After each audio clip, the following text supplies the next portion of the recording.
Former Carolina Panther and his father, Corey Miller, the pastor of pain. A 9-year NFL veteran with the New York Giants and University of South Carolina Hall of Famer. This is the Miller's Edge.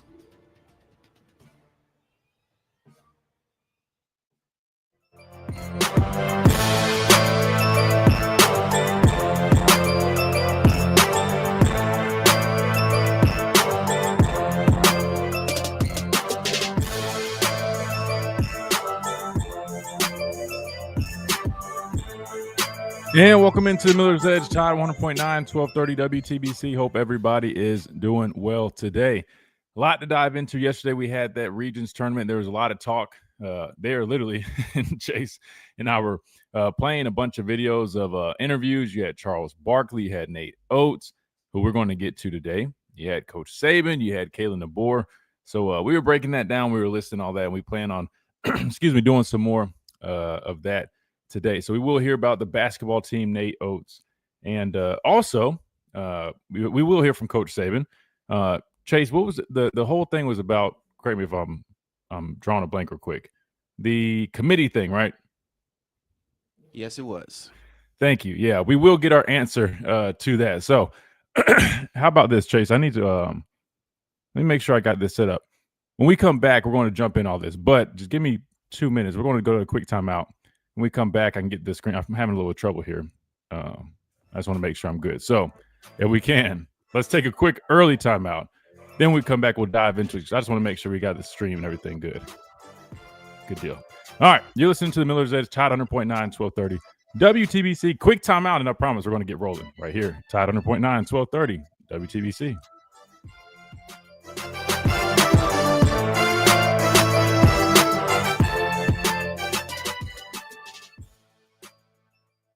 Don't buy your new or pre-owned Mercedes-Benz from anywhere. Sorry, Chase. I don't know what was happening on my screen, but I didn't want us to get knocked off. But I appreciate you sending that real quick. Let me see while I have a chance. Sorry about that.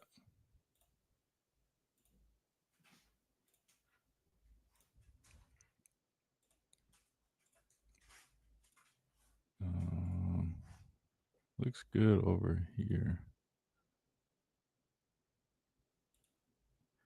What's up, Mimi? How are you? That's why you don't try to lift 130-pound dogs right before you got to start a show. Kind of throws you off. All right, so got that pulled up. Should be good now. Oh, okay. That's what. All right. I see it. Let me join this.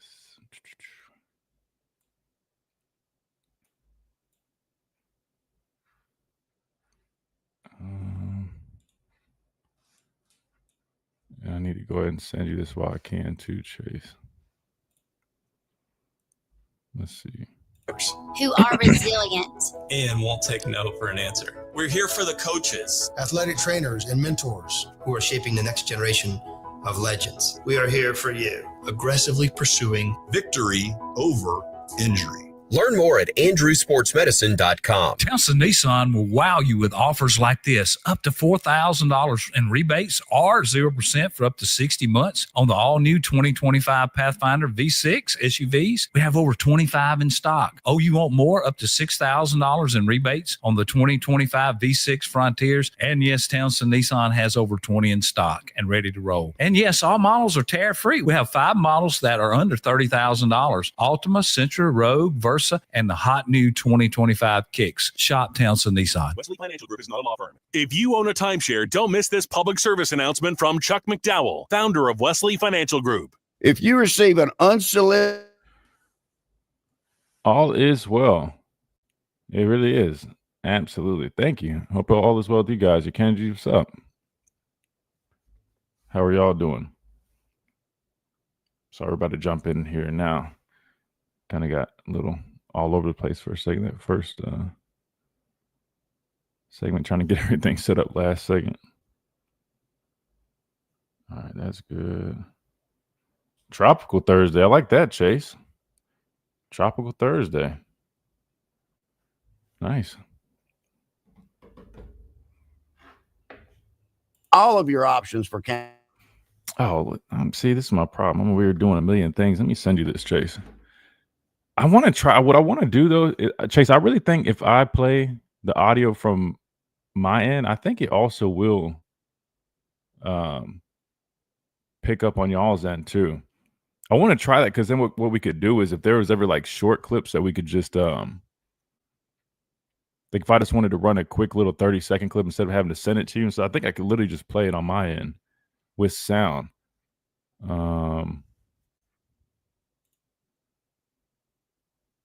Yeah, I think it would work. I mean, obviously I don't want to mess things up and sit there with dead space.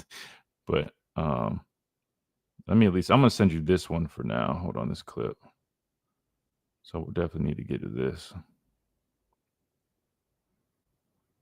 All right. Send this to you.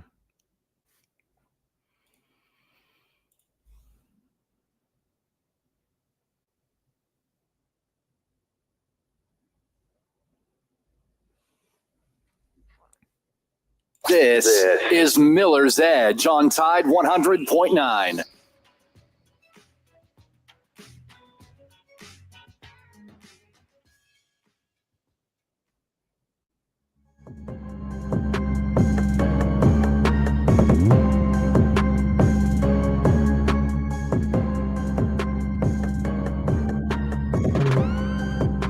And welcome back into the Miller's Edge, Tide 100.9, 1230 WTBC. Hope everybody is doing well. God, I'm just all over the place this morning. Can't speak, can't get things up and running, but we should be good to go now. Should be good to go. Hope everybody is doing well. Again, we are presented by the Good Feet Store, America's Arch Sport experts. You can see them right here on the stream. Try before you buy, nothing to lose. If you're dealing with any type of pain, whether it's foot pain, knee pain, back pain, you name it, they will take care of it. Chase, have you seen the Good Feet Store before? Have you stopped by there yet? I have not. I will definitely stop by for sure. Yeah, man. It's definitely worth a visit. Right there in Midtown Village is where you can find them. They'll take care of all that pain, whether it's foot pain, knee pain, back pain, hip pain, you name it, they will take care of it. So make sure you guys check them out as well here in Tuscaloosa. All right. Like I mentioned earlier, we were talking about some of the things we talked about yesterday. Coach Saban was being asked a lot of questions about some stuff that's pretty important, right? Some things that are supposed to be saving college football.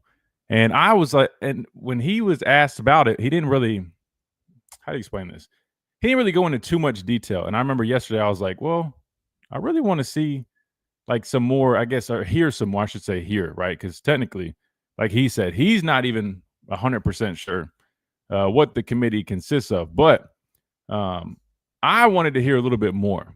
And luckily, Paul Feinbaum was at the golf tournament. He did some interviews. So he sat down with Coach Saban. And so some people obviously were thinking what I was thinking, and they said, "Hey, we want to hear some more about this." So he sat down with Paul Feinbaum. Paul Feinbaum asked him about it. We didn't get too much more, but we did get some more details. So what I'm getting at is there's a clip we're going to listen to. It's about 4 minutes. It's of Paul Feinbaum sitting down with Coach Saban, and he kind of went into a little bit more detail on the idea behind the whole committee thing, because that really was my biggest question. So I plan on getting to that here in a second. A couple other notes that I wanted to hit real quick, Chase, as we're just getting going. If you're a college football fan, you're going to be excited about this. Only 100 more days. And I say only, I know it still feels like a long time, but we're already 100 days away until college football officially returns. All the schedules and things and times and games and all that are coming out. So obviously, a lot of people are excited about that. NFL had their schedule releases last night. A little bit of controversy there. I don't know if you guys have seen that, but allegedly the Indianapolis Colts put out their video that consisted of like the Coast Guard pulling over a dolphin, and it was listed Tyreek Hill, right? It had his name and jersey, I believe. And so they ended up backtracking and removing the clip. I guess they felt it was insensitive. So anyway, but also with college football, we're seeing times for games coming out. We're seeing some of these big slate weekends, I guess, having their times and all that stuff. So in terms of college football, some of these high-profile early games, we'll dive into it. But you got Alabama, obviously, August 30th, 3:30 p.m. Eastern time, taking on Florida State. South Carolina, Virginia Tech, that might be a little interesting. That's in Atlanta, actually. Then LSU, Clemson. We'll see what those teams got. I'm really intrigued by really both of them. Everybody's talking about both of them, but especially Clemson. So we'll dive into that stuff as well. A couple other news and notes, Chase. We actually had a bunch of things that were kind of coming out yesterday. You also had some over-unders on win totals. Alabama fans probably excited about what they see in terms of what they have for Alabama. And this is according to FanDuel, that sportsbook website. So we'll dive into that. Plus, basketball news, when we do hear from Nate Oates, we'll talk a little bit about this as well.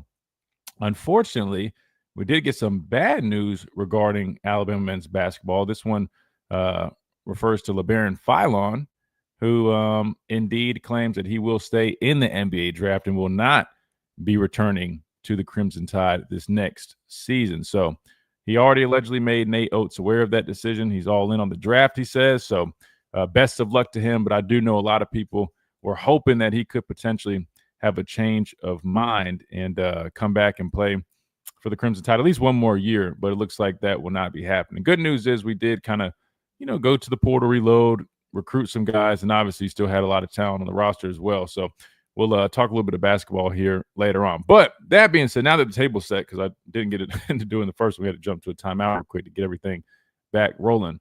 First, I want to start off with the Nick Saban clip, Chase, because I really want to hear the details that he was putting out. And I'll just go ahead and preface. It's not going to be a whole bunch of details, but it was more than what we got initially when he was originally asked the question with the interview that we heard yesterday.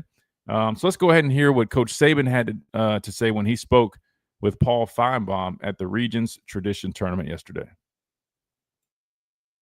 Well, first of all, I don't know a lot about the commission, first of all. Secondly, I'm not sure we really need a commission. I think that, a lot of people know exactly what the issues are in college football and exactly what we need to do to fix them.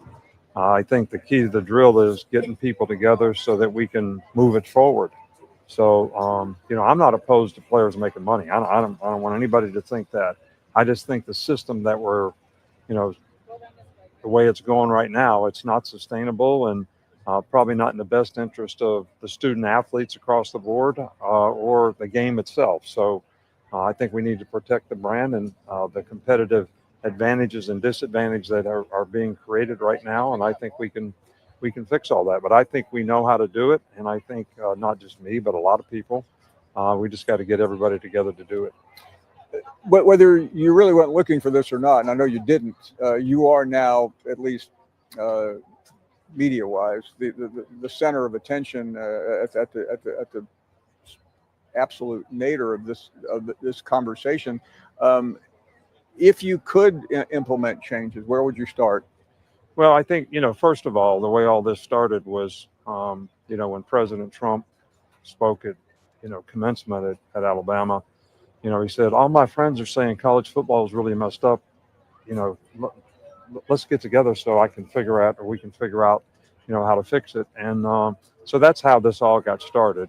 But, I really don't want to get into the implementation of, what I would do. I think, the first thing is everybody's got a different state law, which creates advantages and disadvantages, and everybody's trying to create advantages. So you probably need an interstate commerce type something that gets it all there. I don't think it's in the best interest of the players to necessarily be employees. And I think authentic name, image, and likeness is good for players, but I don't think pay for play is necessarily what we want. So, what is college? We all went to college to create value for our future. And, I think we want to keep, some semblance of that in terms of guys becoming and developing as people and students and developing a career off the field, as well as developing the ability to play at the next level. So we got to have a system that enhances all three of those. I mean, you retired, and a lot of people think it had something to do with this. I don't know what exactly prompted you, but is it fixable? Yeah, Is this sport fixable? I think so. I just think we got to have some people get together and, you know, push it forward. I think there's a lot of people out there that know how to fix it. I just think we got to push it forward and get everybody together. And some of it may need to be done on the federal level. So, and that's where we're going to have to get people together. You seem, and have always seemed, incredibly concerned and have wanted to help implement change. Are you comfortable finally with being at the tip of that spear for this issue? Well, I don't think I should be at the tip. I think I'm someone who has lots of experience and certainly would like to help anyone who would seek, you know, our help to try to help fix it, because, you know, I spent my whole life, 50 years, you know, trying to help players be more successful in life. And I want to see us continue to be able to do that, not just in football, but in all sports across the board. I mean, we got to protect Olympic sports, whether they produce revenue or not, because it's opportunities for, you know, young people to get an education. It trains a lot of people for the Olympics. And so there's a lot of things about college football that I think is worth, you know, trying to make sure that we keep the integrity of those things intact so that people can continue to have opportunities and be successful. So there you go. That was Coach Saban giving us a little more detail into what we discussed yesterday, what we heard from him yesterday regarding his position with this new committee. Pretty interesting, though, his comments, Chase. I'm curious what you think as well, because correct me if I'm wrong, but I think it's a couple of things. Number one, I know Coach Saban. I know he's not the biggest in terms of, like, you know, garnering attention, at least like unnecessary attention. I feel like this is one of those things. Obviously, he really wants to fix the sport. Obviously, he wants to do what he can for it. But personally, I do believe he's not really feeling all the attention he's getting from it. I think he feels like it's putting a spotlight on him, which naturally is going to do that because of his name. He's Nick Saban, right? And to me, the reason I feel that way, excuse me, is because if you listen, because he didn't just speak to Paul Feinbaum. He spoke with several people, and his answers are pretty much the same. It's, I don't want anybody to think that I don't want guys to get paid. It's almost like he's taking a defense position, as if he's been facing some backlash potentially from, you know, this whole deal, all the media that surrounds it. I mean, just think about it, Chase. When the news first dropped, I mean, it was, gosh, I cannot clear my throat today. Sorry, guys. It was all about, you know, Nick Saban named co-chair, right? And it almost was, he probably feels like he's taking spotlight away from the main issue. And I just know him. He just wants to get the issue solved. He doesn't care about being the co-chair. He doesn't care about being the guy. He just wants the issue fixed. Another thing that kind of stood out to me, Chase, that was interesting was when he kind of says, well, I don't even know if we need a committee. That was kind of interesting to me because, I mean, here he is. I mean, he's the co-chair or whatever you call it of this committee. And, you know, for him to kind of say that, it's kind of like, well, I mean, how much of this was him really wanting to do this, or was it more so Trump reaching out? And he already said, you know, Trump came to him and said, hey, a lot of my buddies are saying college football is going down the wrong path. You'd be a great, you know, person to help fix it. Let's see what we can do. I don't, you know, I know some people are saying, oh, well, you know, he had an agenda. He went to Trump. I don't think it was that. I mean, the more I think about it, definitely was Trump going to him and trying to seek, you know, his expertise, his advice. And I feel like now he's kind of caught in a media cross, you know what I'm saying? Like a media storm almost of like everybody's just saying, oh, Nick Saban with this. And he's over here. I mean, think about it, Chase, from what we've heard yesterday. He said, I don't know if we need a committee. We already know what needs to be done. We just need the people to do it. So it's kind of interesting. I know we got to hit a timeout, so let's go ahead and do that. When we come back, Chase, we'll continue responding. I want to get your thoughts too, and plus our listeners, 205-342-9904. I'm curious, do you feel like Coach Saban provided some more context? What's going to happen?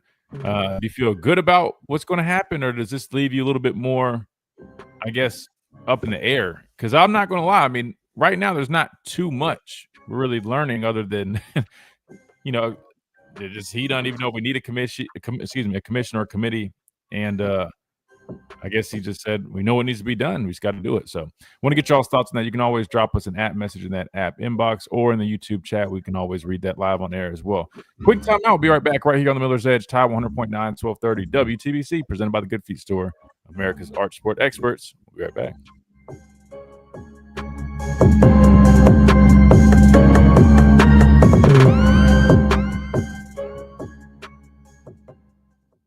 Hi, it's Chris Stewart inviting you to come pick out your Townsend certified vehicle at Townsend Honda.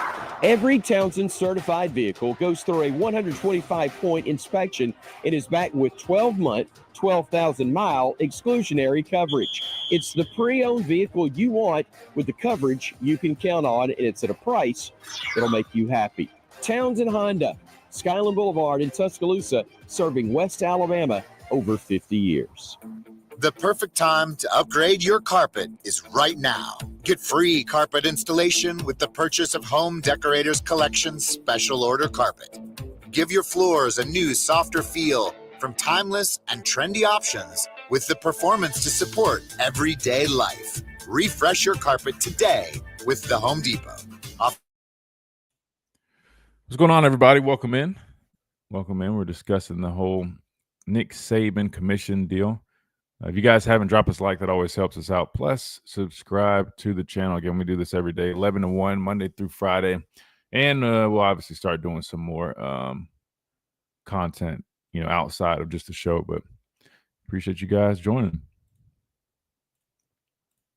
Let's see what else we got.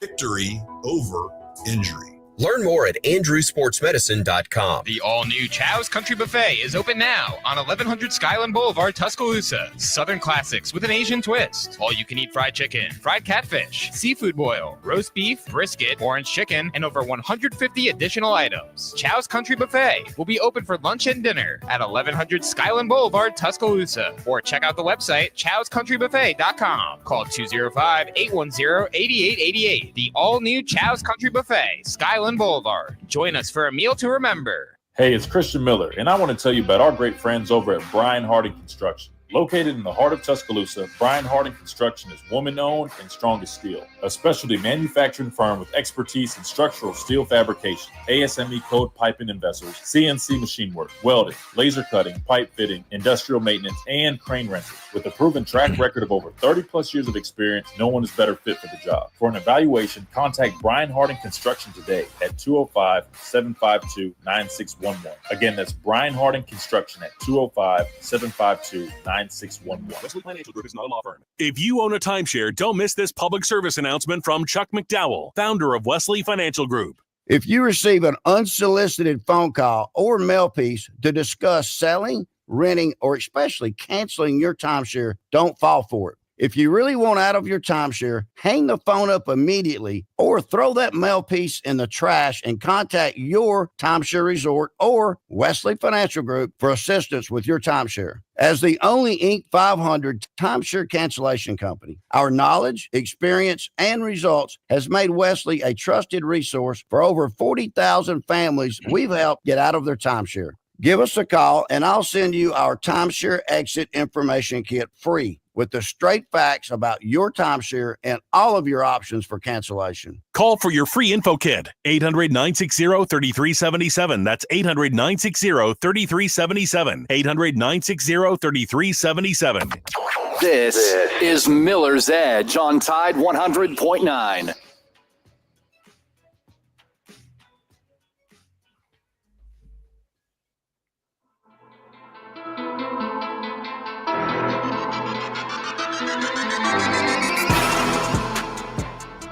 And welcome back into the Miller's Edge, Tide 100.9, 1230 WTBC, presented by the Good Feet Store, America's Arch Support Experts. So we're talking about Coach Saban yesterday speaking to the media, various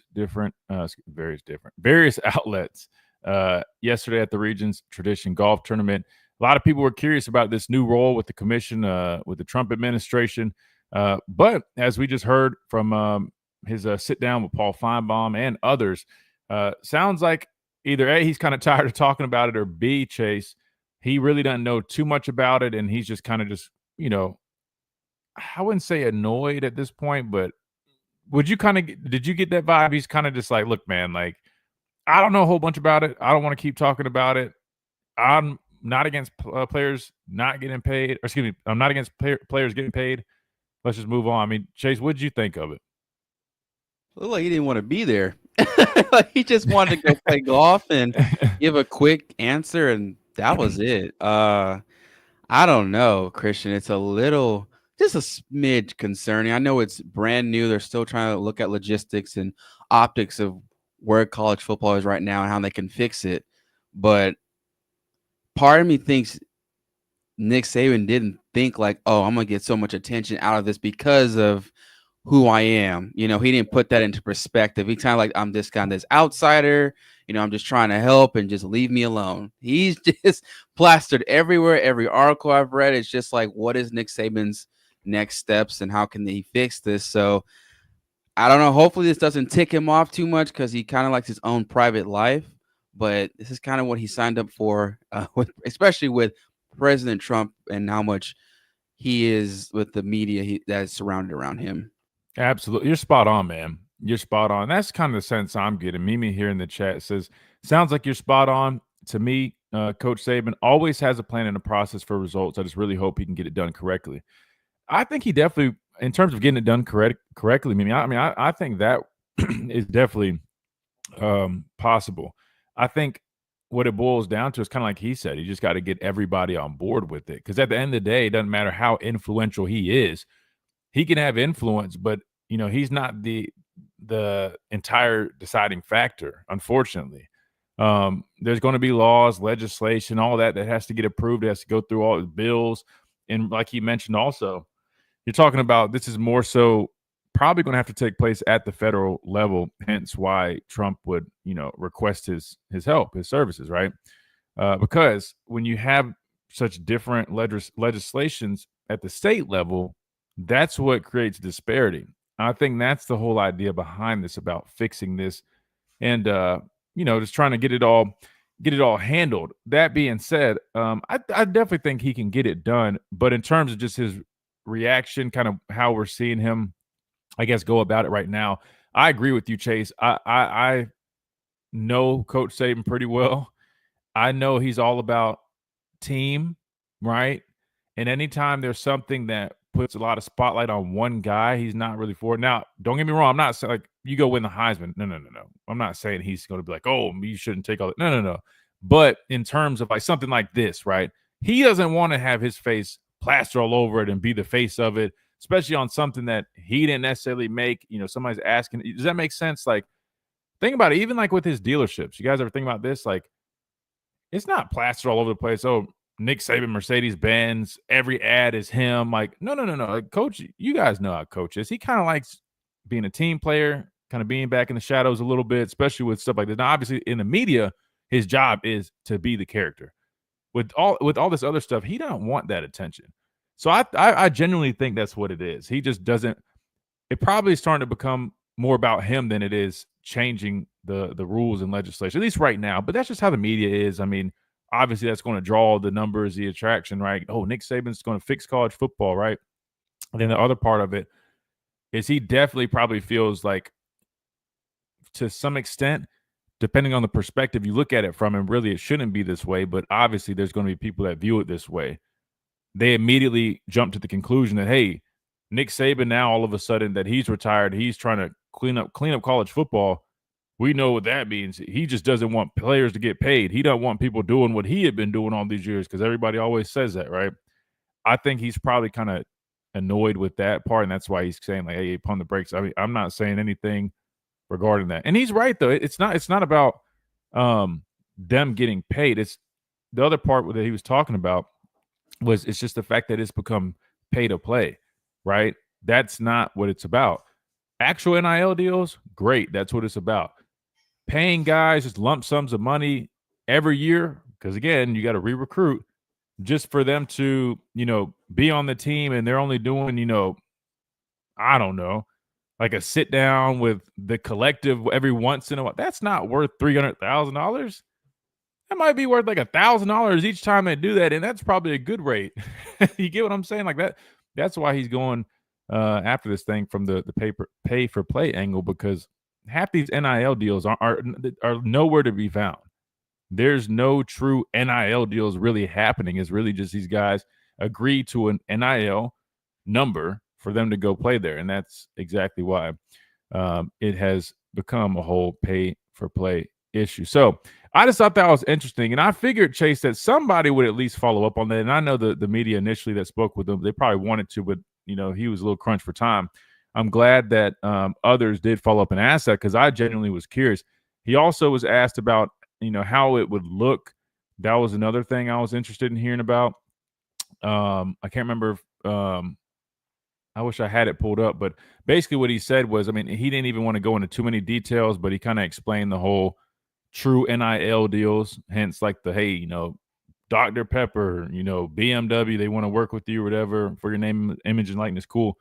Versus we're just going to pay, this collective is going to pay you $300,000 to go to school there, that whole ordeal. And then he mentioned kind of the federal versus state level issue to try to get more parity across the board. So he provided some context, Chase, a little bit more detail. Obviously not, didn't paint the complete picture, because he probably doesn't, like he said, he probably doesn't even know. I'd be curious how many conversations he's even had with the other coach here, the guy from Texas Tech, honestly, because to me, it really just sounds like Trump reached out to him, or they spoke.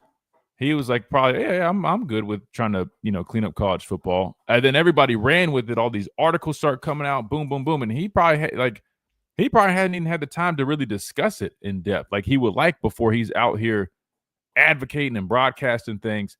And there's nothing wrong with that. I respect him for being like that. He don't want to sit there and be talking about something that he doesn't really know what it is. I just can't get over the comment that I don't think we really need a commission. Like that was literally his comments, Chase. That's what I can't get over that, because I'm like, dude, you're the co-chair though. So maybe you should have thought about that before you said yes. I don't know. It's just funny. All right, let's do this. Let's take a timeout. That way, Chase, we can go ahead and segue into the next thing. We've got a couple of things I want to throw at you. Definitely, if you guys want to respond to that, we'd love to hear it. 205-342-9904. What did y'all think about Coach giving a little bit more detail on this whole commission? Did you hear what you wanted to hear? Are you still a little doubtful? Let me know. Plus, we've got some new 2025 college football win totals. We'll look at the SEC column. Again, FanDuel is providing this. So this is a sports book. Typically they're not too far off. I'm not saying they're psychics, but anyway, we'll look at that. We'll get y'all's thoughts on where they have Alabama and the rest of the SEC. Plus, AJ McCarron, who also took place in the Regions Tradition Golf Tournament yesterday, he spoke to the media, gave his thoughts on the quarterback battle. Got a nice short little clip there we can listen to, get his thoughts on that and more. All that coming up right here on the Miller's Edge, Tide 100.9, 1230 WTBC, presented by the Good Feet Store, America's Arch Sport Experts. We'll be right back.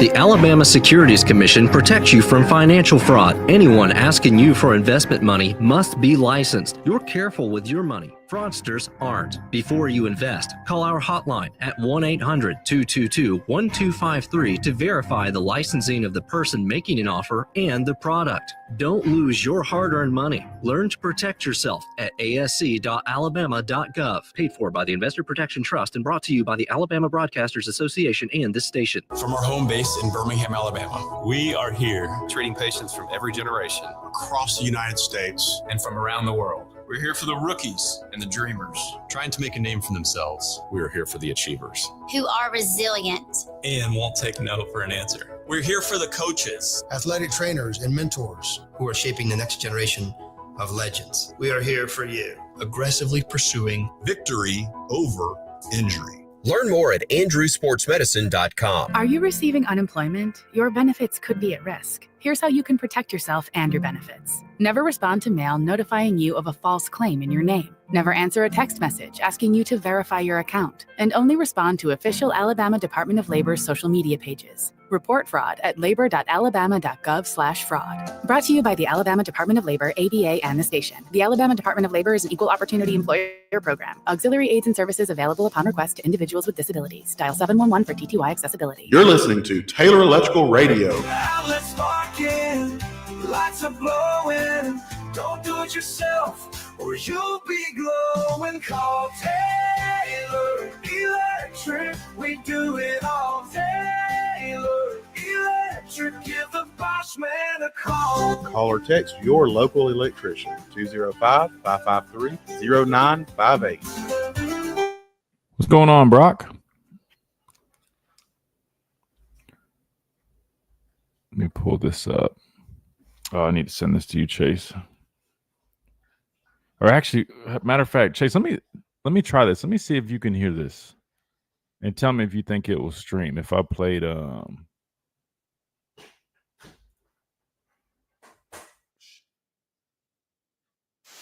He's been there. He's put in the work. Players respect him. So you think this would go he's talented. over the radio? He's a great kid. If I play it like this on my end? Well, maybe that's why it's better to send it to you. That way it doesn't I think it's Ty's buffer. job to lose. Okay, perfect. He's put in the work. Oh, bet. All right, that way I can players respect him. Just go to it. All right, cool. We'll try that. If it's not playing over the radio, just tell me, and then we'll just go back to just doing what we normally do. And I'm still going to send you clips. Like longer ones are probably easier. But yeah, let's do that. Let's try. I want to try that this time. Because then that's cool. We got a new little feature where I can just pull up quick little clips. So here we go. We'll come back. Mostly sunny and very warm this afternoon. The high 88 tonight. Hey, we're learning as we go, guys. We're getting better and better. It's going to be cool, though. I can just pull up clips right away. Showers or storms. I mean, clearly I can do that for you guys on YouTube. I'm James Spann of the just a reminder, weather. we're streaming live on the radio as well. 81 degrees in Tuscaloosa. This is Miller's Edge on Tide 100.9.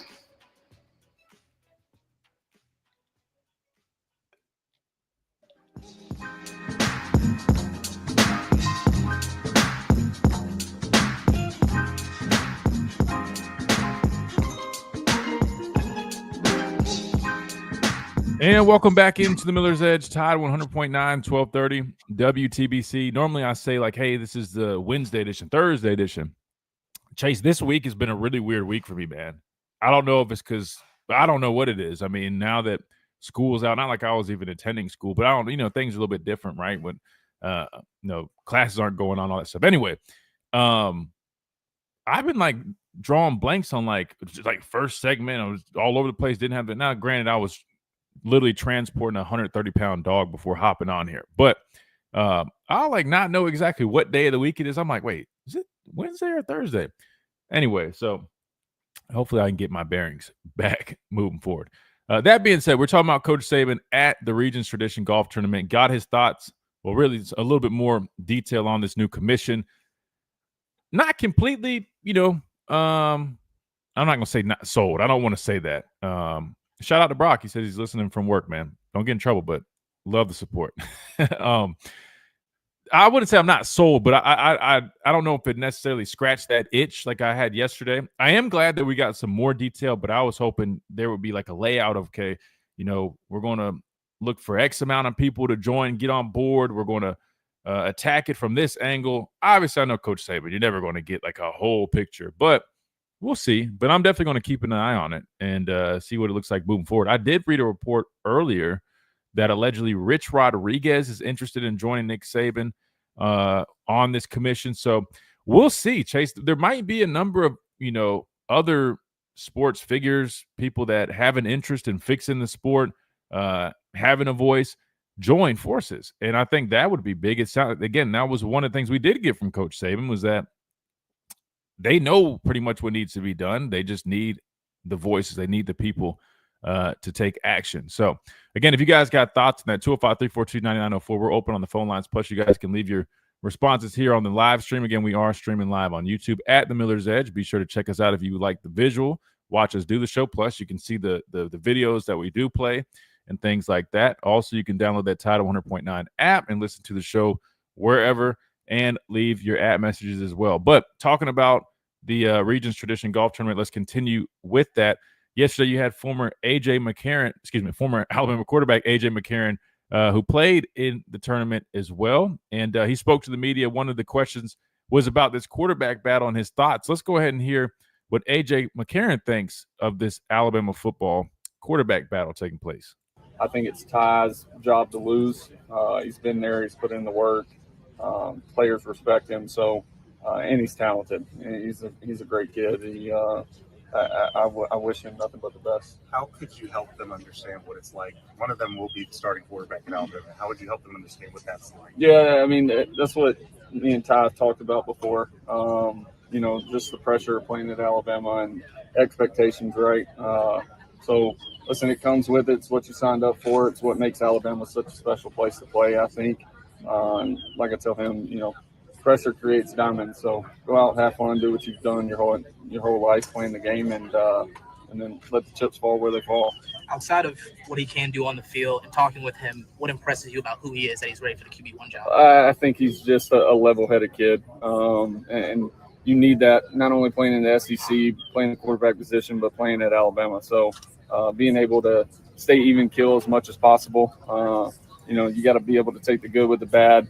It's not to beat y'all up, but from a media standpoint, right? Like, if you don't win by 30, it's not the greatest game ever. So just understanding taking a win as a win, and staying even keel and just having fun. Well, there you go. That was former Alabama quarterback A.J. McCarron, giving his thoughts on Ty Simpson. Says it's his job to lose. Same thing I've said here. Greg McElroy, pretty much seems like the genuine Chase. I cannot speak, man. Seems like the general consensus is that it's Ty's job to lose. What say you, Chase? Do you agree with A.J. McCarron? You think it's Ty's job to lose? 100%, especially coming from A.J. McCarron, who knows ball. I think we have a clear-cut answer where Alabama football is going with. Now, things can change in the next few months, but I believe it's Ty Simpson's job to lose for sure. Yeah, I agree. And it was interesting. I mean, the way he was speaking, he was saying, when I talk to Ty, we talk about, sounds like there's maybe a frequent line of communication, something like that. I don't know how frequent that might be, but it sounds like they connect. And that's good, man. Number one, it's always great when you have former guys that are going back and they're, being a resource, being somebody that these guys can, ask questions. Because again, we've done it before. We get it, right? And we might not understand what it's like to make $500,000 in college because we didn't have that luxury. But everything else, man, we've done it. And so I don't think there's a better person that Ty could really talk to about the pressure of being the starting quarterback at Alabama than a guy like A.J. McCarron, who led this team to multiple national championships. Was, literally one of the key pieces to this dynasty at that same position. Just like, somebody in our chat said, hey, a lot of people are starting to compare Ty to a guy like AJ. I think that's really cool that there's some type of connection there. So there you go. So that's AJ McCarron and his opinion on this quarterback battle. And I don't think, I'll be honest with you, I think that kind of just stays, I guess I could say constant, right? Keelan Russell is a guy with a lot of potential, a lot of upside, but I'll be honest with you. I just think this year, it's Ty's year, man. He's put in the work. He looks more ready than ever from my eyes, from everybody else that's been watching him. Now, obviously, we heard Kalen DeBoer speak to the media, and he says everybody's got to keep working. It's not like he came out and said, oh, Ty's above, way above everybody else. He's the guy. He's ready to go right now. No, he said all of our guys need to keep working. They know that we need to keep getting better. And that's exactly what they're going to do. But again, I'm excited to see what Ty can do with this offense, with this cast of receivers. Who's really talented, and I think a lot of people also feel that way as well. So a lot to look forward to for sure coming up. There's a number of other things, Chase, that I wanted to hit, but definitely want to touch on this the over-unders for these wins, right? And here you can see I'm sharing the bookmarks, all these bookmarks that we have literally to talk about. So there's a lot of stuff to talk about, which is good, right? Sometimes it slows down this time of year, but today and yesterday has been pretty full of news. I want to wait until we come back from this top of the hour break. That way we have plenty of time, but I'll go ahead and just preview this. That way you guys can start thinking about this. Because as you guys can see, if you're watching on the stream, Alabama is tied for first in terms of, predicted or expected win totals in the conference, right? They're at 9.5. Same spot we were at last year. Same spot as Georgia this year. Same spot as Texas this year. So what that tells me is the people making these bets, books, whatever you want to call it, they feel pretty good about Alabama, right? So Alabama's it's kind of interesting. Most of these, like we've seen, Chase, we've been breaking down all these post-spring top 25 lists. Most of them had Alabama in that, I would say like 7 to 12 range. Obviously, Josh Pate was a lot higher. But it's interesting because it seemed like a lot of people were kind of sleeping on Alabama, so to speak, which I know that's still not a terrible spot to be placed at. But in my opinion, now seeing this, according to FanDuel Sportsbook, maybe some people behind the scenes or other people that aren't making these rankings are actually a little bit higher on Alabama because they might see something, right? I mean, again, that's 9.5 might not sound like a whole lot, but that's tied for first in the SEC. Now, again, all subjective. This is all just predictions, but I think you've got to feel pretty solid about that. But when we come back, I definitely want to dive into this, so make sure you guys are thinking about this. College football win totals for the SEC: Alabama 9.5, Georgia 9.5, Texas 9.5, and then I'll give you the rest when we come back. That way we got plenty of time to discuss that. Plus, we got some app messages. 9904 is get on the conversation. I'd love to hear your thoughts on all this stuff that we've got going. Plus, you can always leave us an app message, a chat message, all that good stuff, and we will discuss it right here live on the Miller's Edge, Tide 100.9, 1230. WTBC, presented by the Good Feet Store, America's Arch Sport Experts. Quick timeout. Hour number 2 coming right up.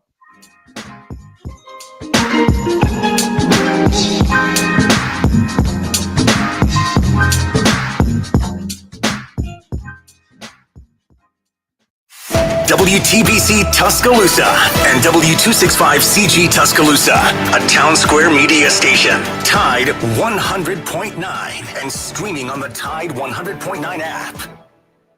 From the Fox Sports Studios in Los Angeles, here's Chris Perfect. Quail Hollow in Charlotte is the scene of the PGA Championship. Your current leader in the clubhouse through 15 is Stefan Jaeger, shooting 5 under, but the rough start for a lot of the big names. Rory McIlroy is 2 over through 15. Shane Lowry's finished for the day. He shot 73, 2 over par. Brooks Koepka finishes shooting 75. Phil Mickelson is 9 over par. Scotty Scheffler, after a rough start, is even through 15 thanks to an eagle putt on 15 and later a 68-foot putt for birdie. John Rahm even. Tony Finau even. Early baseball, end of the second inning, Braves and Nationals scoreless right now. Last night in the NBA, the Boston Celtics stayed alive, defeating the Knicks 127-106. They have forced a Game 6. Timberwolves close out the Warriors 121-110. Steelers get an overtime goal and dismiss the Golden Knights from the Stanley Cup playoffs. Serving part-time in the Army National Guard has led to a lot of firsts for me. It paid for me to be the first person in my family to go to school. That education got me to the first day at my dream job, which I can still hold while I serve part-time. That job and the home loan benefits I got from the Army National Guard helped me buy my first house. I also know that I will be one of the first to respond if my community ever needs me. Sponsored by the Alabama Army National Guard. Aired by the Alabama Broadcasters Association and this station. From our home base in Birmingham, Alabama, We are here Treating patients from every generation. across the United States. and from around the world. We're here for the rookies and the dreamers, trying to make a name for themselves. We are here for the achievers. Who are resilient. And won't take no for an answer. We're here for the coaches. Athletic trainers and mentors. Who are shaping the next generation of legends. We are here for you, aggressively pursuing Victory over injury. Learn more at andrewsportsmedicine.com. Are you receiving unemployment? Your benefits could be at risk. Here's how you can protect yourself and your benefits. Never respond to mail notifying you of a false claim in your name. Never answer a text message asking you to verify your account. And only respond to official Alabama Department of Labor's social media pages. Report fraud at labor.alabama.gov/fraud. Brought to you by the Alabama Department of Labor, ABA, and the station. The Alabama Department of Labor is an equal opportunity employer program. Auxiliary aids and services available upon request to individuals with disabilities. Dial 711 for TTY accessibility. Hey, it's Christian Miller, and I want to tell you about our great friends over at Brian Harding Construction. Located in the heart of Tuscaloosa, Brian Harding Construction is woman-owned and strong as steel, a specialty manufacturing firm with expertise in structural steel fabrication, ASME code piping and vessels, CNC machine work, welding, laser cutting, pipe fitting, industrial maintenance, and crane rental. With a proven track record of over 30-plus years of experience, no one is better fit for the job. For an evaluation, contact Brian Harding Construction today at 205-752-9611. Again, that's Brian Harding Construction at 205-752-9611. This is Miller's Edge on Tide 100.9.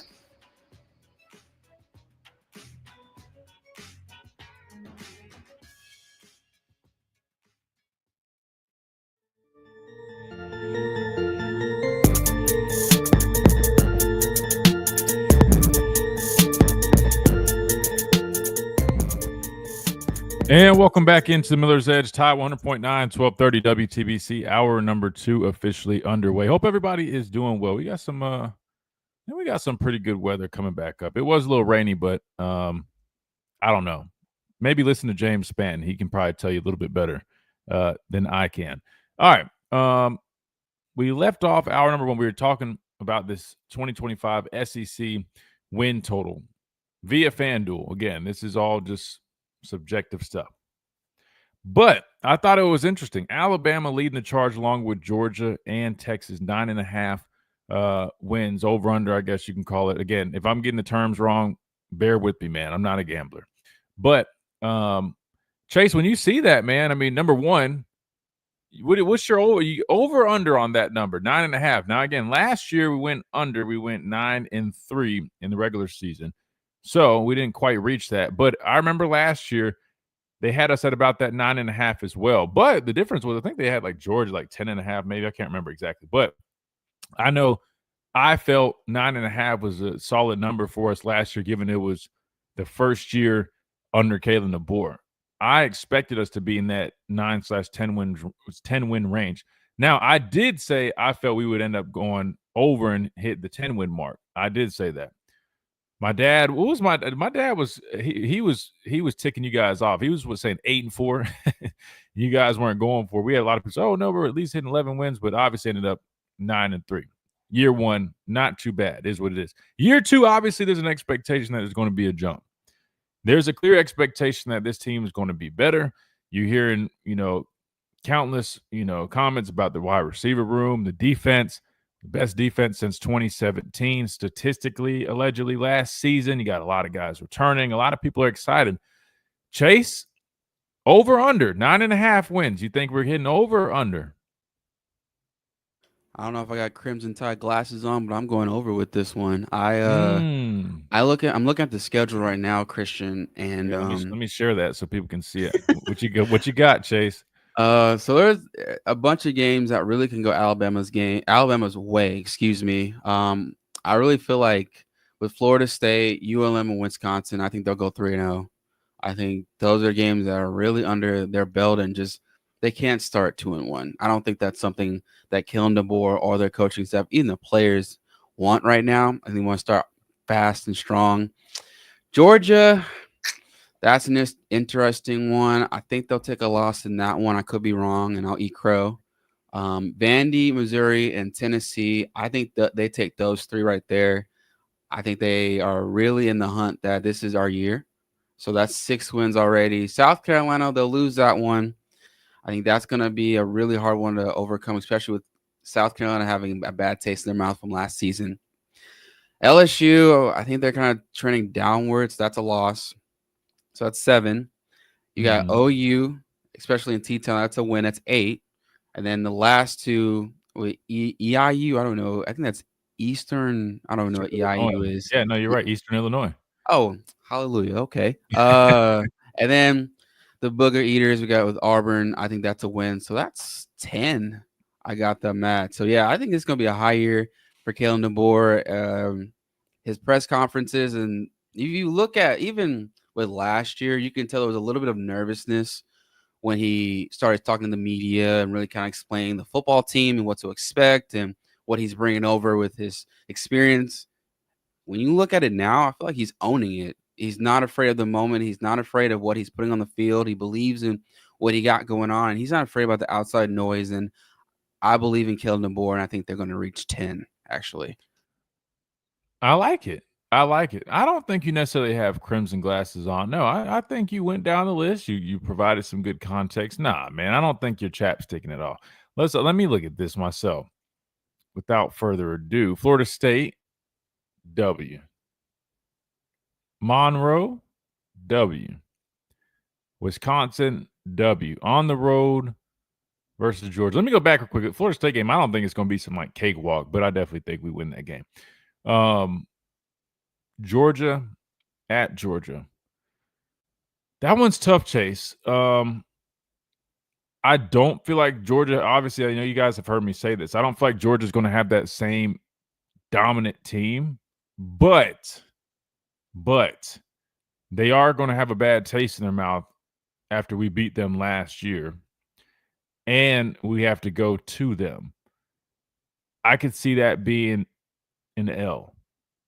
But I fully think we're capable of beating them. I want to be clear. I think we're definitely capable. Yes, we obviously did it last year, but I'll be honest with you. I think our team probably stacks up even better this upcoming year against them than it did last year. But with factors like, it being a revenge game for them, us being on the road there, I think it could be a little tough for us. So I'm probably going to put L there for now, but let's keep on going. Vanderbilt, W. Missouri, W. Tennessee, I think we're really Tennessee, W. South Carolina, man, it's like it pains me to even say this, Chase, but I'm a little concerned about that game. I'm a little concerned. I mean, I just saw how the game went last year with those guys coming to Tuscaloosa. I get it, totally different teams, but Lenora Sellers, man, Dylan Stewart on defense. They got a solid squad, man. And I went to a lot of South Carolina games growing up, right? I mean, clearly my dad literally is, in the Hall of Captains there and all that stuff. So I spent a lot of time there. If you guys haven't been there, it's a rowdy environment. And it's a tough place to play. Great place to go. If you haven't been there, like, from the experience standpoint, if you guys have the means to do so, man, check it out. Columbia is a cool little town, and the games are really fun. But obviously, I'm sure you guys are familiar with the years, Stephen Garcia, Alshon Jeffrey. I mean, it's always been a tough place for Alabama to go play, even with Nick Saban and all the talent that he had with it. He brought down there. I'm afraid we might revert back to one of those situations, man, where we unfortunately, we fall to the Gamecocks in Columbia. I hate to say that, and trust me, I know you guys don't want to hear that. And I don't want to say you're talking to somebody who was born and raised in that backyard there. And those people were not very nice to me when I was being recruited. But that one's going to be tough. LSU, guys, this is the tough part, Chase. I mean, oh, man. I feel good about LSU at home, honestly. I feel good about that. Oklahoma, I think, could be a tougher challenge than some people might expect, but I think we take the win there. And I think we really want. Yeah, I'm feeling 10-2 with maybe a loss to Georgia and South Carolina. The other thing I'm thinking about too is the way we played on the road last year was a little, which is we understand that, right? We always talked about it on the show, me and my dad. I mean, when you go on the road, man, you got to bring your defense, you got to bring your running game. You got to be poised. You can't, have a whole bunch of penalties. You can't beat yourself. LSU's game on the road was solid. But anyway, what I'm getting at is if we show up to those road games, kind of how we did, not even just last year, but last couple of years, I mean, that's why I'm kind of also circling Georgia and South Carolina. But yeah, I don't think that's wearing crimson glasses, man. I think this team is definitely, here's the deal. Let me be clear. I think we're capable of beating any team that's literally on our schedule. And I'm not just saying that because I'm an Alabama alumni. I'm literally saying that because I think this team has that potential. I don't, and not just.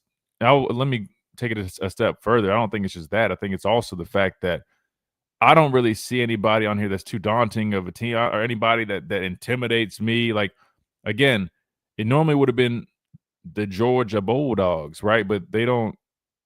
I don't know. I feel like they're kind of trending a little bit more downward.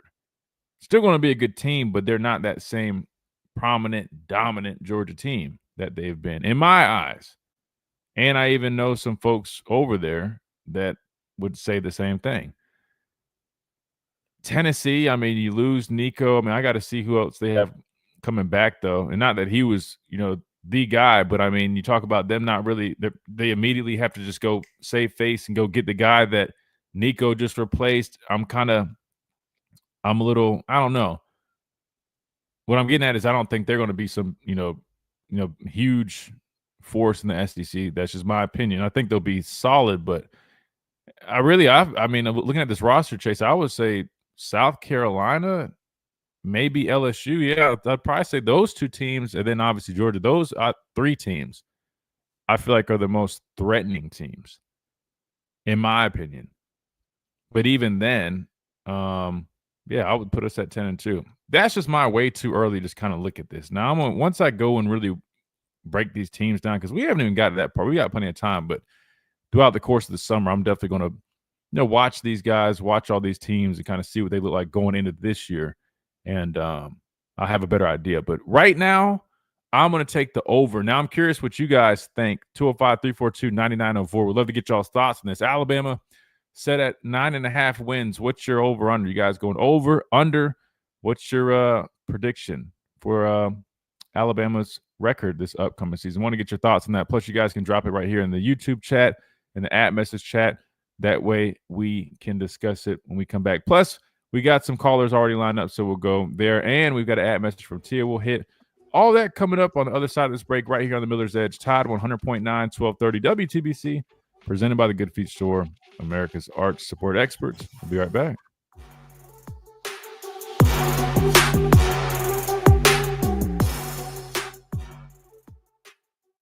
Under the biggest cactus in town, Taco Casa.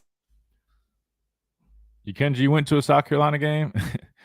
I may pass this time. How was the experience, though? I mean, if you went in 2019, we won that game. But the last couple before that, we didn't. I'm assuming those are one of the ones you went to. But how was the experience other than the outcome? How was what'd you think of like the atmosphere, the stadium, all that? The fans? I'm just curious. Brock, you got us 11-1.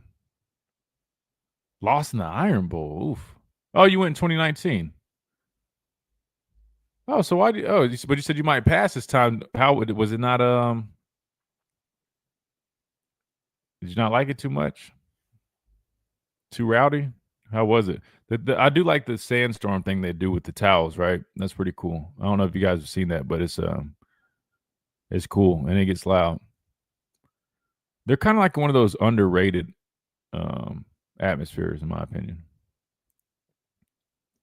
Dang, Brock, so you got us going all the way until we get to Auburn. I'm not going to lie to you. I probably should have put more emphasis on that game with it being on the road, man. Kalen DeBoer's first time visiting Jordan-Hare Stadium, man. Let me tell you, it's going to be it's going to be crazy. Oh, too hot. Oh, yeah. You know what's crazy? Everybody thinks like Alabama is like the hottest place ever, which it is really hot. But until you've been to Columbia, South Carolina, and experienced one of those humid summer days, especially even, still in August, September, man. Oh, my goodness gracious. I'm telling you, man, the Midlands is one place that you just, if you don't like being hot, don't go down there. But yeah, Auburn, I'm not gonna lie to you. That one's I should have put more emphasis on that one, man. Because Jordan Hare Stadium, not gonna lie to you guys, I'm sure you guys have been to a game there, but playing in it, oh, it's tough. It's tough. Definitely really, really loud. Fans weren't bad. You're still in the band. So, all right, well, that's good. Yeah, I didn't know though. I mean, I didn't think our fans back in South Carolina were too bad, but I say our fans. I'm definitely 100% Alabama, but born and raised back there. You guys get what I mean. But growing up, they weren't too bad. But when I was getting recruited, it was real interesting. On your first tank, that's code YEAR. It wasn't everybody though. It's just, I think they were like salty that I wasn't really going there, and they just kind of, I don't know, it was weird. Weird stuff. Be out there somewhere, right? Well, they're not hard to find when you know where to go. And that place is ZipRecruiter. And right now, you can try ZipRecruiter. Let's see. /free. ZipRecruiter helps 10 million people with their job search every day. And because these people are actively looking for jobs just like yours, it's easy to find the right person right away. In fact, 4 out of 5 employers who post on ZipRecruiter get a quality candidate within the first day. But if you're not using ZipRecruiter, you're missing out. So see what it's like when the impossible is easy. When you go to ZipRecruiter.com/free right now to try ZipRecruiter for free. Once again, that's ZipRecruiter.com/free. ZipRecruiter.com/free. Never miss out on great candidates with ZipRecruiter. Tide 100.9 Tuscaloosa weather. Mostly sunny and very warm this afternoon. The high 88. Tonight fair with the low at 70. Tomorrow partly to mostly sunny. The high 89. Saturday partly sunny. A few widely scattered showers or storms are possible. The high 86. I'm James Spann on the ABC 3340 Weather Center on Tide 100.9.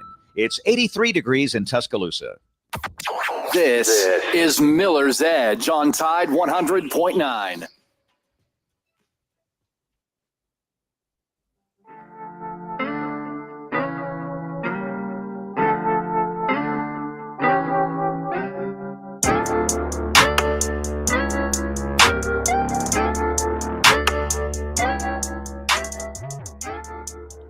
And welcome back into the Miller's Edge, Tide 100.9, 1230 WTBC, presented by the Good Feet Store, America's arch support experts. We're talking college football win total, specifically in the SEC. Alabama leading charge 9.5, along with Georgia, Texas, followed by, let me give you the whole list. I never got to you guys on that.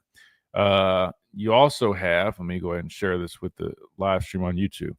LSU 8.5, Ole Miss 8.5, Tennessee 8.5, Auburn 7.5, Missouri 7.5, South Carolina 7.5, Texas A&M 7.5, Florida 6.5, Oklahoma 6.5, Arkansas 5.5, Kentucky 4.5, Vanderbilt 4.5, and Mississippi State 3.5. Chase, I'm so sorry about that. Chase, let me ask you real quick. Do you think Mississippi State gets over 3.5 wins? If Dan Mullins was back, yeah, that'd be fine. But I don't think they get over 3.5. It's just I don't want to speak about it. I really don't. It's all good, man. I think you guys get over. I'm gonna give you guys over. I mean, that's kind of sad to see. You guys are kind of down there in the bottom right corner, man. 3.5. Man, it's tough. I think you get over though. All right, let's go to the phone lines. 205-342-9904. Again, want to get y'all's thoughts on this. You guys have Alabama over or under 9.5 wins. That's the big question for hour number 2. 9.5 wins again, according to FanDuel Sportsbook. Alabama for the 2025 season. What say you guys? To the phone lines we go. 205-342-9904. We got George from Macon. What's up, George? How are you? I'm good, Christian. Thanks for taking my call, and hope all is well with you. Absolutely, I'm saying over, and as far as last year, I think everybody kind of forgot that we had to replace basically 48% of our roster for graduation and transfer portal, and that is very difficult to do for anybody. And I think that had to do with a lot of the inconsistencies. You go into a game like LSU, we play really, really well, but then we went to another game and we lost. And, that I think that had a lot to do with the inconsistency is having to replace so much of your roster. Plus, as your dad would point out, the transition of the new coaches, and the coaches had to get used to the coaches had to get used to the players had to get used to the coaches. And I think that had a lot to do with it that we didn't want to think about. We were looking, through those crimson glasses. But yes, I think today, this year, everybody came back, and I think that is huge. So everybody still has the memory of last year, and also the coaching of last year, plus the coaching of this year. You didn't have to start fresh like you did the year, last year. And I'm expecting, over 9.5 games. In fact, I'm expecting, 10 or 11-1, or I don't think we'll lose more than one game. Wow. I think that we're going to be that good. And well, tell me, George.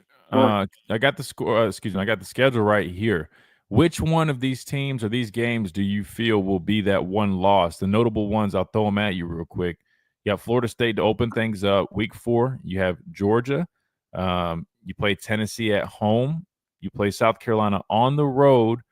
You do play LSU at home, Oklahoma at home, and then to conclude the regular season, you go on the road to Jordan-Hare Stadium where you face Auburn. Which one of those games, or if there's another one, do you see being that one loss? I think our 2 toughest games are going to be Georgia at Georgia because they lost us last year, and they used us most every year. And so I think that they're going to, be ready for us. Yeah. And Auburn at Jordan-Hare is always tough. It scares me to death because I've been to the games where, we should have won and we didn't. The kick 6 was a rough one, and then in 1972 at Legion Field, Bama punt, those are just embedded in my mind. And you were talking about playing at South Carolina. I went to a game there, and the thing that I hate is when Cocky does that rooster call after every first down. I mean, they have to be putting that on high volume. I mean, it just blares your ears out, and you think, cut it out. Please stop it. And you agree with that? Yeah, I'll be honest with you, George. At first, it's kind of cool because it's different. Yeah, I don't really hear stuff. Yep. Well, maybe, I don't know. Maybe there's another school. But, like, to me, that definitely stands out. I'm not even going to attempt to do it with my voice right now. But, yes, it does get really – it does get old. At first, it's cool. Like if you guys have it in, like, the beginning – or even like the beginning, have you seen like where they've got him in the cage and they're playing like the Ric Flair sounding song and he's like acting like he's breaking out? And that whole thing it's cool. It's different, but you're right. Hearing that, it's different. Yeah, but hearing the cock-a-doodle-doo after every first down, golly, and they have it on the highest volume. I mean, they couldn't get any louder. But I mean, when you go to a game there, but I will say this: the venue's good. It's probably one of the best stadiums as far as parking. You don't have to walk 25 miles to go to the stadium. And I forgot there's a little restaurant, on the other side of the where you park, and it's a pretty neat little restaurant, and really we went to a game there and it was very enjoyable. Plus we also won, and it was also the hottest day of the year, and they had the water stations there, but it was a good venue, a good experience. But that Cocky, you're right. At first, when they they put that box out there, who's in there, and he comes out. That's kind of cute. But after every first down, I mean, it's high volume. You think, goodness gracious, stop it. Yeah, no, I agree with you. It does get a little old. Definitely cool experience though. But yeah, I'm with you. I said Georgia and South Carolina, those 2 games definitely, I hate using the word concern me, right? Because I don't want to go down the whole road that we went, a couple years ago when we were discussing the comments from Will Anderson, right? I got what he was saying, but definitely probably wasn't the best to put that in the media. But, yeah, the only other one I didn't mention is I look at Auburn, and I know a lot of people kind of are laughing because, last year I can't remember what their total was, but, I mean, it wasn't great at all. It was either like 5-7 or 7-5. I can't remember. It was something wasn't great. But going on the road to Jordan-Hare Stadium, that being Kalen DeBoer's first time, I just know how that game is always a weird game. It doesn't matter how good we are, how bad they are. Going into that game, you never know what can happen. So that one's another one that kind of catches my attention. But think about this, Christian. The last 2 times we were there were heavily favored. Well, it took a Gravedigger to win, and then it took the long pass to the guy that transferred after that to win that game there too. Was it Ja'Cory Brooks? Yeah, Ja'Cory Brooks. It took that long pass there to win that one. So, and those 2 games we were heavily favored. But at Auburn they play very, very good at Auburn, and I think that game has me concerned, and of course the Georgia game has me concerned. And the others I expect us to win, but you're going to lose one because it's so difficult to go undefeated. I mean, it hasn't happened that often to go undefeated, so I figure we got we'll lose one, possibly 2, but those are kind of my thoughts. Yeah, I mean, the good news is, George, I mean, you even if you lose 2, I think there's probably I don't know, probably 80% chance you still see yourself in the college football playoff. I think at this point, I'll be honest with you, and then this sounds crazy for me to say, but just because, I mean, I'm so used to, like, when we were playing, we didn't even have the luxury of losing more than 1 game. We knew, like, okay, we could maybe lose 1 game and be okay, but anything, more than that, our season is pretty much done. We can just wrap it up. This might sound crazy for me to say, but I'll be honest with you. I think the standard for Alabama fans should probably shift a little bit. We probably should just start creating the standard that, hey, we want to make the SEC championship, we want to make the college football playoff. Win totals probably doesn't matter as much as it once did. I mean, there's so much more parity in the sport. The opportunities are a little bit wider now that you do have a 12-team playoff, could potentially become a 16-team playoff in the near future. I think just at some point we got to understand, man, we were really blessed and fortunate to go on a run like we did, and I just don't know the reality of us seeing something like that where every year we can expect to only drop 1 game. As great as that would be, I'm not saying it's not possible, but just knowing, I mean, you look at these teams now, I mean, I know people say, oh, well, Auburn overpaid, but that quarterback they got, you never know. Sometimes these guys that look mediocre at one team with one program, they transfer and then they finally blossom. They show really what they should have been. I mean, he was like a 5-star quarterback coming out of high school. I'm talking about Jackson Arnold. Absolutely. Not to mention the other guys they went and got. I mean, we saw how Ole Miss has benefited from the transfer portal, right? So I wouldn't be shocked if Auburn is a lot better this upcoming year. LSU, a lot of people are talking about them. Same reason. They went out and got some guys. Garrett Nussmeier, like quarterback. So the reality is, George, I mean, I think the goal is just make the college football playoffs. It's just fun to play this game just to see. But I'm with you. I do think we do go over. I think we do go over. But yeah, we'll see. It's gonna be a fun year, I think. I mean, looking at the schedule, I think it's tough, but it's definitely manageable, I would say. And I think as long as we make the playoffs and give ourselves a shot, I'm excited to see what this team can do, because I think they really learned a lot from last year, George. I will say that. I think coaches and players as a whole, and that's what helps give me a lot more confidence too, is just knowing, all right, we've got last year under our belt. We've experienced a lot of ebbs and flows. We've seen, and they've seen kind of, all right, how this stuff really works, and they know what to expect. And I think they're going to use that to their advantage going into this upcoming season. I agree with you. You know, us having a very mature team, I think, means a lot. And I think that Ty Simpson is going to do good. Everybody has a question mark on him, but he was a highly sought-after quarterback 3 years ago. It's not like he is some kind of two-star scrub. He's good, got good at, athletic ability. He runs good. Everybody forgets that. He shows a lot of athletic ability, and he also passes good. But the main thing, he's been there 3 years waiting on the sideline, getting used to the speed of the game and seeing how everything work. And so that, I think, is a very, very big positive. Plus, if he gets hurt, he's got 2 good guys behind him.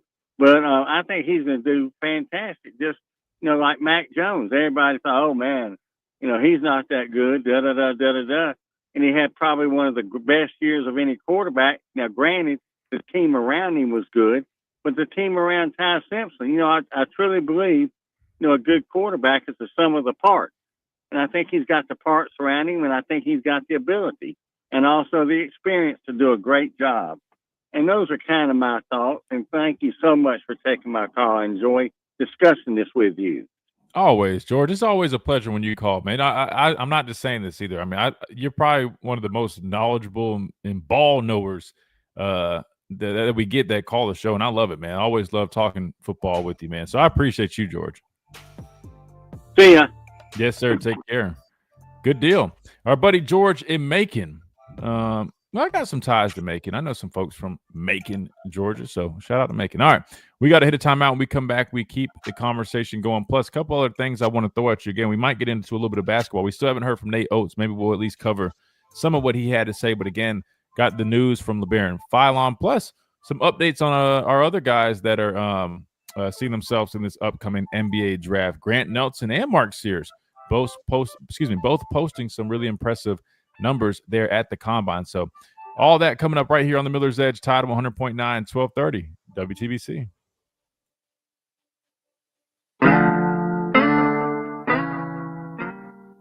From our home base in Birmingham, Alabama, we are here treating patients from every generation across the United States and from around the world. We're here for the rookies and the dreamers, trying to make a name for themselves. We are here for the achievers who are resilient and won't take no for an answer. We're here for the coaches, athletic trainers, and mentors who are shaping the next generation of legends. We are here for you, aggressively pursuing victory over injury. Learn more at andrewsportsmedicine.com. You're listening to Taylor Electrical Radio. Outlets sparking, lights are blowing. Don't do it yourself, or you'll be glowing. Call Taylor Electric. We do it all. Taylor Electric. Give the boss man a call. Call or text your local electrician, 205-553-0958. Taylor Electric, we are here for you. Are you receiving unemployment? Your benefits could be at risk. Here's how you can protect yourself and your benefits. Never respond to mail notifying you of a false claim in your name. Never answer a text message asking you to verify your account. And only respond to official Alabama Department of Labor's social media pages. Report fraud at labor.alabama.gov/fraud. Brought to you by the Alabama Department of Labor, ABA, and the station. The Alabama Department of Labor is an equal opportunity employer program. Auxiliary aids and services available upon request to individuals with disabilities. Dial 711 for TTY accessibility. Memorial Day savings are here at the Home Depot. So take your kitchen to the next level with up to 35% off, plus up to an extra $450 off select appliances like LG. Plan your get-togethers with an LG refrigerator you can count on for years to come at the Home Depot. And with the connected ThinQ app, you'll know if the door is left open and when to change the filter. Spend less time worrying this Memorial Day with savings on LG, America's most reliable appliance brand at the Home Depot. Offer valid May 15th through June 4th, U.S. only. See store or online for details. Hey, it's Christian Miller, and I want to tell you about our great friends over at Brian Harding Construction. Located in the heart of Tuscaloosa, Brian Harding Construction is woman-owned and strong as steel, a specialty manufacturing firm with expertise in structural steel fabrication, ASME code piping and vessels, CNC machine work, welding, laser cutting, pipe fitting, industrial maintenance, and crane rentals. With a proven track record of over 30-plus years of experience, no one is better fit for the job. For an evaluation, contact Brian Harding Construction today at 205-752-9611. Again, that's Brian Harding Construction at 205-752-9611.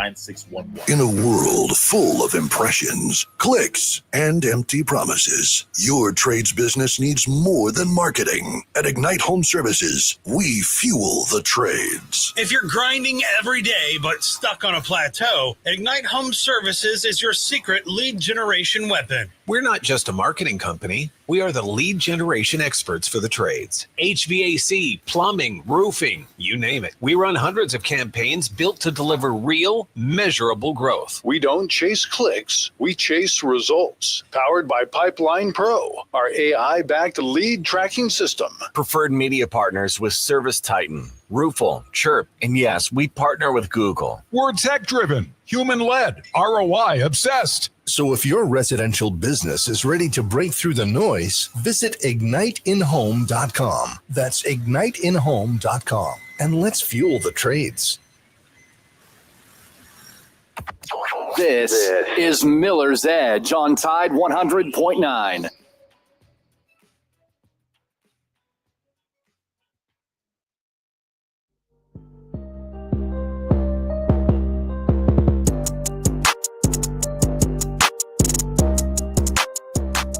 And welcome back into the Miller's Edge, Tide 100.9, 1230 WTBC. Presented by the Good Feet Store, America's arch support experts. But do not forget about our friends over at R&R Cigars, as you guys can see on the stream. If not, go to their website. You can also see this, rnrcigars.com. But 20% off of any 20 cigars. Build your perfect selection. Mix and match any 20 cigars, and you can get that discount plus free shipping on orders of $100 or more. But even better, if you're in Tuscaloosa, 2703 Gary Fitz Street is where you can find the mansion. Yes, it's a big old white mansion wraparound porch where you can actually go and enjoy yourself, hang out, enjoy those cigars, try one of 160 bourbons that they have for you right there at the mansion. You can go watch your favorite sporting events. They put on the big boxing matches. They're always, putting on the baseball games, basketball, you name it. You've got big-time basketball taking place. If you're looking for a place to go hang out, watch sports, do it with other people that have the same interest, man, you got to go check out R&R Cigars. You can't beat it again. They've got all these deals on cigars. The best humidor in the Southeast. If you're looking for the best smoke, they are the place to go. Again, R&R Cigars, 2703 Gary Fitz Street, right here in Tuscaloosa, where you can find them. Or go to their website where you can get these great deals as well and shop online at rnrcigars.com. Again, that is R&R Cigars, the official cigar provider of Alabama football since 2014, the year that I got here at the Capstone. All right, a couple other notes, Chase, that I wanted to hit. I mentioned some basketball things, so let me just hit that real quick, and maybe if we have some time, we'll still hear from Nate Oates. I'm looking at the clock. I don't know if we'll have enough, but here you go. I don't know if you guys have seen this, but allegedly that the final best shooters at the NBA Combine drills was Mark Sears, who had a scorching 83%. If you guys watched that that tournament game where he was setting records, I don't think it probably shocks you that he was shooting the lights out at the NBA Combine drills. Now, again, his teammate LeBaron Philon, we hit this note, but just a reminder if you guys missed it, Alabama guard LeBaron Philon does announce that he will be staying in the NBA draft and will not return to the Crimson Tide. He already had let Nate Oates know of his decision. He's all in on the draft, and he said, they said, is the door closed on a return? And he said, yes. So best of luck to him. Best of luck to Mark, but also Grant Nelson, who I also saw, Chase, had come up in the news because he had scored or like set some type of record or something for the time on like their shuttle. Had a really impressive number. So to me, I think he's got a good chance at having a nice NBA career, man. We'll have to see how it plays out. I will say playing in the NBA is probably this is a conversation for another day, but the roster size in the NBA, and there's so much talent, and not just here in the United States, but overseas. So the pool is a lot larger. I would almost argue that it's harder to play in the NBA than it is to play in the NFL. And that's coming from a former NFL player. And I know how difficult that is. But I'm not going to lie, Chase. I mean, with such a small roster size, and like I mentioned, I mean, they can draft guys from all over the world. Football, let's face it, you might see a couple guys that make it to the league from one of these like overseas, what are they called? Like I forgot what the thing is called, but they go out and like hold camps and stuff in other countries to kind of see if there's any talent there. I played with one guy, his name was F.A. Obata. That he was a part of that program. I think O.C. Umenyiora was also part of that program. But anyway, basketball, you got guys from France, Spain, you name it. The guys are playing professional that also are eligible. So anyway, it's a big field. What do you think about that, Chase? Do you think it would be harder to play professional basketball than playing in the NFL? I would say so. And I would throw in it, I feel like I guess both basketball with NBA and WNBA, it is a cutthroat business. There's only so many roster spots, and the draft process is even harder. I kind of look at it kind of flipping like with the WNBA for a second. The amount of draftees that have gotten released is insane to me. It kind of speaks to how hard it is, even in like the NBA. Not everybody don't get signed. everybody's going to go to the G League, even at that, because there's so many ballers in that circuit. But yeah, I would say just the amount of turnover that is in the draft, and heck, every stat, every second, every weight, it means a lot in the NBA because there's so many games. Or it's a I would say a bigger spectacle. Even like with Mark Sears, look at the numbers he's put him in the draft combine. I'm looking at like these mock drafts, Christian. They have him like a late first round, second round at best. Now, putting numbers like that, that's not an LA Fitness 24-hour type of like numbers. That is insane. Same as Grant Nelson. I don't see him on draft boards. So I would say it's a lot harder for college players or just really anybody to get drafted. And kind of going in this circuit too, international players are becoming the new thing. When it comes to what NBA teams are looking at, like Nikola Jokic, so many other players that contribute now to the NBA. It's just, it's hard. So yeah, I would agree with you. It's a lot harder to get into the NBA and in WNBA than it is in like NFL or like MLS. Yeah, no, I agree with you, man. And MLB is definitely similar too. I mean, think about all the guys that come from La República Dominicana, right? Like overseas. I mean, it's a very similar thing. And think about how many guys get drafted and they literally just stay in I don't know, AAA, AA for years, and they never really make the big leagues. Again, clearly I don't think it's easy to play in the NFL. I mean, we all know how hard that is. I just think these other sports, man, it's just even more difficult. I'm glad you brought up that point. I haven't really looked at any of these yet, Chase. These mock drafts. I'm looking at this one here, and this is NBADraftRoom.com. I don't know much about it. Obviously, everybody's got Cooper Flag going number one overall. Number one overall. I think that's pretty standard. But in terms of our guys, you're 100% right, man. I don't see Mark Sears or Grant Nelson on this first round list, but I do see LeBaron Philon. I think when people look at him, they see so much potential, right? And they're excited about what he can bring. And I know a lot of people would get confused because like, man, a guy like Mark Sears, All-American, all the stuff he's done. But, man, we all know how this business works, man. It's off of potential. It's off of where people think you will be and what you can do when you get there. And unfortunately, I just feel like Mark Sears is probably still going to have to prove himself. Even though he's proven himself plenty in college, they're still going to, whether it's stature, whatever you want to call it, they're just not probably, as sold as others. But I definitely think he can work his way up. But, I mean, think about some of the other former guys that we've had that have worked their way. I mean, look, as a matter of fact, one of my buddies that I went to school with, Braxton Key, he was signed on 2A with Golden State, and I think they actually officially signed him. But, I mean, how about that? You know what I mean? Like, he spent the last – dang, now that I think about that, I mean, if I've been out of school 6, almost 7 years, something like that, I mean, he's around that range too. He's just now kind of getting the crack really at the NBA. So shout out to him for keeping his head down and keeping on grinding. But yeah, it is it's definitely one of those processes. But we'll see. I think Grant Nelson kind of has the potential to be one of those guys that works his way in there. Might not necessarily get drafted in a I don't know, maybe second round, but I wonder if this has second round. I'll look for that when we hit this timeout, because we got to hit the timeout. When we come back, we wrap things up.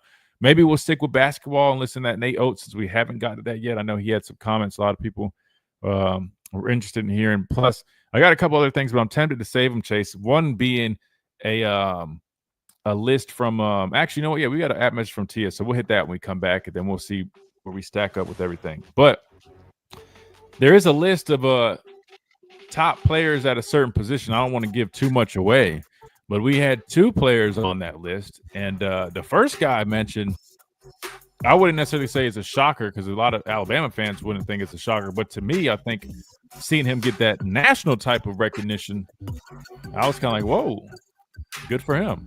So if we have enough time, we'll discuss that when we come back. Worst case, we will hit it tomorrow. That way we have plenty of time to talk about it, because it is definitely a really good talking point. But first, we got to hit a timeout. When we come back, we wrap things up on this Thursday, this tropical Thursday, as we said. Edition of the Miller's Edge, Tide 100.9, 1230, WTBC.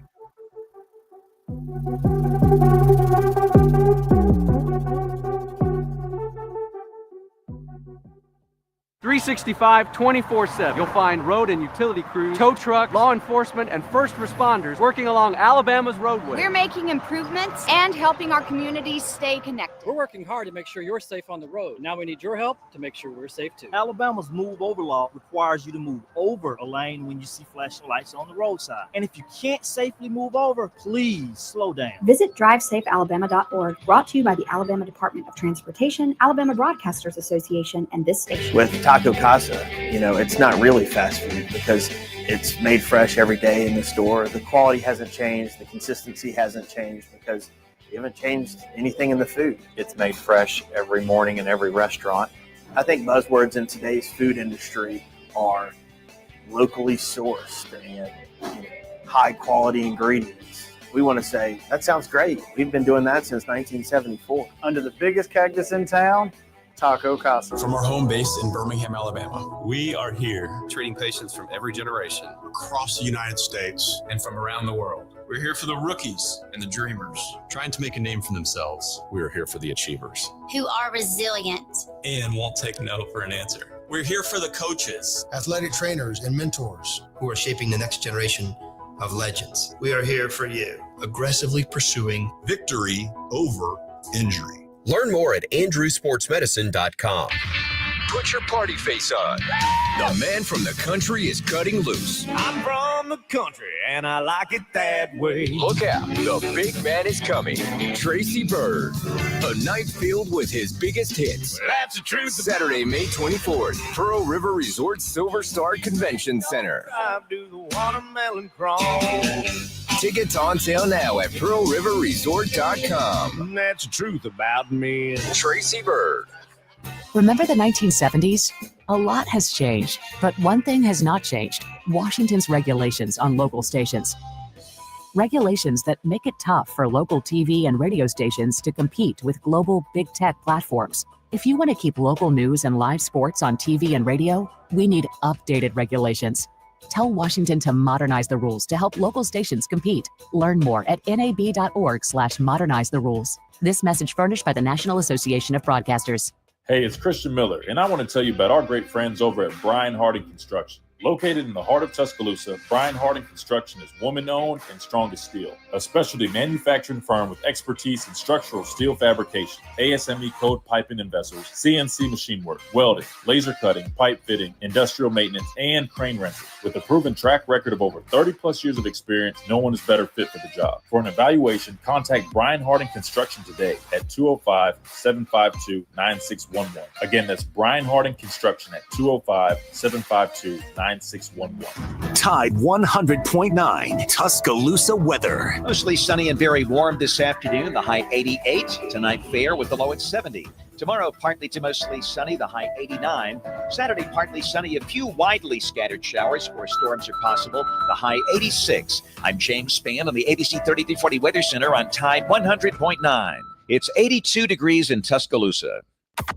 This is Miller's Edge on Tide 100.9.